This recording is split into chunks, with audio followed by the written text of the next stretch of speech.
Wilson family. In the north town of Lakeview City, there was a family named the Wilson family. Every year, the Wilson family turned their big farm into a wonderful Halloween place. They had a pumpkin patch that captivated the visitors all the time. According to those people, those pumpkins are the most accurate in shape and most beautiful in the entire area. But there was a scary secret behind the growing of pumpkins.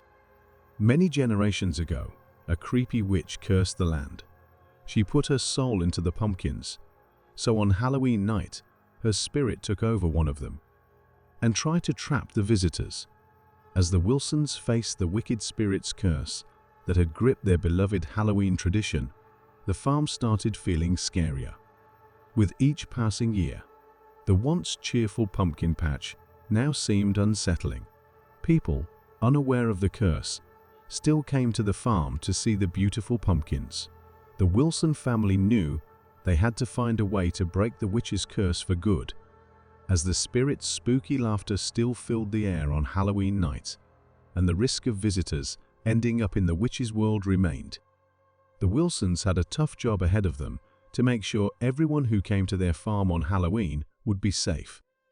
When the Wilsons got ready for the fun season, the spirit occupied the pumpkin with her spooky, evil laugh. The party started around 6 p.m. The party was about to begin, and guests started arriving. Everyone was wearing different costumes with masks on their faces, making it look exciting. Everybody was curious to watch closely the beautiful pumpkins. The farm was decorated with mysterious things, which made the environment scary and horrifying. Whenever someone tries to look closely at the pumpkin, the invisible power would force them to touch it, and once they touched it, they got into a world full of witches. The Wilsons soon realized what was going on with them. At first, they faced many hurdles to break the spell, but in vain. They tried to break the curse hard. With some magic words, they sent the spirit back to its own world and saved the trapped souls, and managed to get rid of unseen evil powers and curses. The Cloak Shop. In the bustling city, settled between a nightclub and a motel, there was a small, unnoticed costume shop. As the leaves began to turn golden and the crisp autumn wind rustled through the city streets, whispers of the shop named The Cloak circulated among the inhabitants. There was an inexplicable sense of anticipation in the air, as if the presence of Halloween had been awakened by the mysterious shop. Rumors about its origins spread all over the city, creating an atmosphere of both excitement and curiosity. Some brave souls tried to uncover the mysterious and hidden reality of the cloak, but the shop remained a riddle, revealing its secrets only to those who dared to step in. It appeared suddenly every October and vanished just as mysteriously on Halloween night. The name of the shop was The Cloak. It was known by only a few, and those who dared to enter would find themselves in a world of cryptic and fascinating costumes. One Halloween, a young lady named Doris, charmed by the shop's concealed appearance, entered the shop. She was unaware of the fact that only a few people visit the shop or do not go there at all. She was welcomed by the old shopkeeper, who was as mysterious as the shop itself. He showed her a couple of costumes. Each costume was more attractive than the last. In the corner of the shop, there was a mask made of precious stone, which was adorned with great care. Upon seeing the mask, one could not resist the temptation to wear it. Doris was greatly impressed by a decorated with precious gemstones mask. The shopkeeper warned her about the extraordinary mask, but Doris was audacious.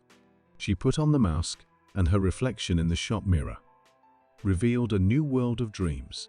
As she left the shop and came out, she felt the flow of power through her, and her desires started to manifest. But there was an evil twist. Her wish was weakening her, and everything around her became dark.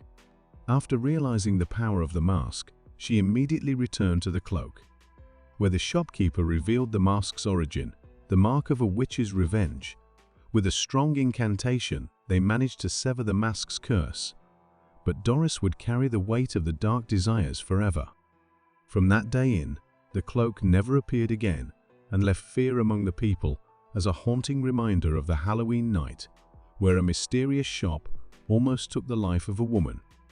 After that decisive Halloween night, the tale of the cloaks and its cursed mask spread like wildfire through the city, becoming a cautionary tale shared among the townsfolk. Doris, though freed from the mask's immediate grasp, carried the burden of her dark desires. She became a living reminder of the price one could pay for greed, serving as a sobering lesson for those who heard the story. Chains of Fear. Maya was in her early teens and frequently visited her grandparents' house during her holidays, even though she lived in another town. Her aunt lived 2 houses down from her grandparents, with a creepy and peculiar woman living in the house in between. This woman was very tall, over 6 feet, and had an unusual appearance, wearing logging chains around her neck and work boots. Maya rarely saw her outside, except when she was in her backyard or washing the outside of her house. During these times, she would yell at Maya and her friends, speaking rudely and badly. The woman frightened them, warning that the devil would come for them.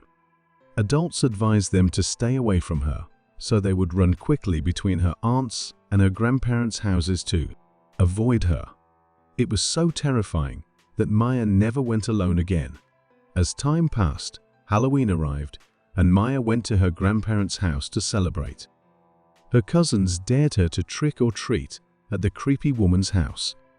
Maya was very scared, but she didn't want to appear cowardly in front of them. She was relieved that she wouldn't be going alone. When one of her cousins rang the doorbell, there was suddenly a lot of banging noise inside the house. When the door opened, the woman appeared holding what seemed to be severed heads, and they all screamed and ran away. Later, they found out that it was just a Halloween decoration, realizing that they shouldn't have bothered her. They understood that they deserved to be scared. About a month later, Maya's parents received a phone call that the woman had tried to kill her aunt while she was carrying groceries and holding a baby. The woman had a rope and a saw, which she put over her aunt's head and around her neck, trying to harm her. Her aunt managed to escape and run towards her home. In the nick of time, her uncle intervened and subdued the woman with a fire poker. A police investigation revealed that the woman had been digging tunnels under her home, which were coming up under Maya's aunt's, her grandparents', and another neighbor's houses. She also had an underground shrine of some sort with a few severed heads around it. Maya's aunt survived, but was left with a long scar across her neck.